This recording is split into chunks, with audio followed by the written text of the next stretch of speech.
சீதா, கோபால் இவர்கள் இருவரும் கணவன் மனைவி. சீதா வீட்டு வேலைகள் செய்து கொண்டு வீட்டின் இல்லத்தரசியாக இருக்கிறாள். கோபால் ஒரு பெரிய நிறுவனத்தில் வேலை செய்து கொண்டிருக்கிறார். கோபாலை பொறுத்த வரைக்கும் சீதாவிற்கு வீட்டை தவிர வெளி உலகமே தெரியாது. அதுதான் அவரின் நினைப்பு. சீதா இப்படி இருக்க காரணம் அவளின் அப்பா அம்மாதான். அவர்கள் காலத்தில் பெண் பிள்ளைகள் என்றால் படிக்கக்கூடாது, வீட்டு வேலைகள் செய்து கொண்டு குழந்தைகளை பார்ப்பது மட்டும், அவர் வேலைகளை செய்வது மட்டுமே என்று சொல்லிக் கொடுத்து வளர்க்கப்பட்டாள். ஆனால் கோபாலுக்கு தன் மனைவி வீட்டை தவிர வெளி உலகத்தையும் தெரிந்திருக்க வேண்டும் என்பது அவர் ஆசை. ஆனால் அதற்காக சீதாவிற்கு அவர் எதுவும் சொல்லிக் கொடுக்கவும் இல்லை. இவர்களுக்கு அழகான ஒரு மகன் பிறந்தான். கோபாலுக்கு மகன் பிறந்ததால் மிகவும் மகிழ்ச்சியாக இருந்தான். கோபால் பெரிய வேலையில் இருப்பதால் மகனை நல்ல பள்ளியில் சேர்த்து படிக்க வைத்தான். மகன் ஏதாவது ஒன்று கேட்டால் அப்போதைக்கே மகன் கேட்டதை வாங்கி கொடுத்து விடுவான். மகன் மேல் இருந்த பாசத்தால் கோபால் ஒரு குழந்தையே போதும் என்று சீதாவிடம் சொல்லிவிட்டார். சீதாவிற்கு கோபாலின் இந்த முடிவு பிடிக்கவில்லை என்றாலும் சரி என்று ஒப்புக்கொண்டாள். மகன் பள்ளி படிப்பை முடித்துவிட்டு கல்லூரியில் சேர்ந்தான். கல்லூரி மிகப்பெரிய அளவில்தான் இருந்தது. மகன் கல்லூரி படிப்பை முடித்தவுடன் கல்லூரி அவனுக்கு பெரிய நிறுவனத்தில் வேலை வாங்கி கொடுத்து விட்டது. இப்போது கோபாலின் மகனும் கை நிறைய சம்பாதிக்கிறான். என்னதான் கோபால் சீதாவை மட்டம் தட்டி பேசினாலும் சீதாவின் மகன் அம்மாவின் மீது பாசமாகத்தான் இருந்தான். சீதாவின் மகன் அருணுக்கு கல்யாண வயது வந்ததால் கோபால் தன்னுடன் வேலை செய்யும் தன் நண்பனின் மகளை அருணுக்கு திருமணம் செய்து வைத்தார். கோபாலின் மருமகள் ராணியும் கோபாலின் நிறுவனத்தில்தான் வேலை செய்கிறார். காலையில் எழுந்து காப்பி போடுவது முதல் இரவு அனைவருக்கும் சமையல் செய்வது வரை அனைத்து வேலைகளும் சீதாதான் பார்த்து கொள்வாள். மகன் எத்தனையோ முறை வீட்டு வேலைக்கு ஆட்கள் வைத்து கொள்ளலாம் என்று கூறுவான். ஆனால் கோபால் தான் நம் வேலைகளை நாம் தான் பார்த்து கொள்ள வேண்டும் என்று கூறிவிடுவார்.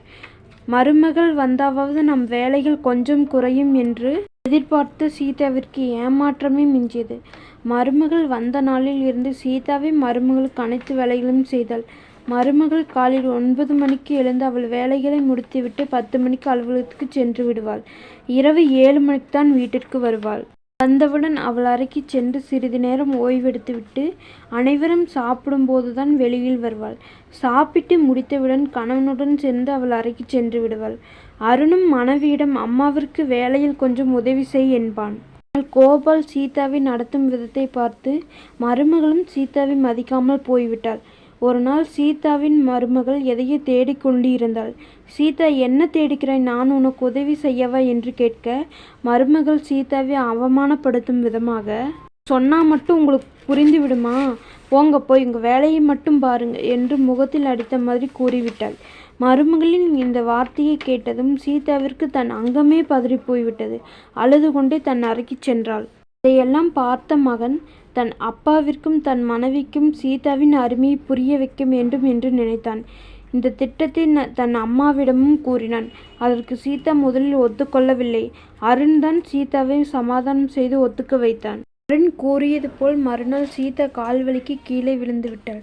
மகன் ஓடி வந்து தூக்கி கொண்டு சென்று மருத்துவமனையில் சேர்த்தான். சீதாவை பார்த்த மருத்துவர்கள் சீதாவின் காலில் அடிபட்டிருப்பதால் சீதா 1 மாதம் எழுந்து நிற்கவே கூடாதென்று கூறிவிட்டார்கள். சீதா வீட்டிற்கு அழைத்து வரப்பட்டு அவள் அறையில் படுத்து கொண்டாள். இனி வேலைகள் முழுவதும் அருணின் மனைவி செய்யும்படியாகவே இருந்தது. அருணின் மனைவி வேலையாட்கள் வைத்து வேலைகளை பார்த்து கொள்ளலாம் என்றாள். ஆனால் கோபாலா, நம் வீட்டு வேலைகளை நாம் செய்தால்தான் நன்றாக இருக்கும் என்று சொல்லிவிட்டாள். மருமகளும் முடிந்த அளவிற்கு வேலைகளை செய்தாள். ஆனால் சீதாவை போன்று அவளால் செய்ய முடியவில்லை. அப்போதுதான் கோபாலுக்கும் மருமகளுக்கும் சீதாவின் அருமை புரிந்தது.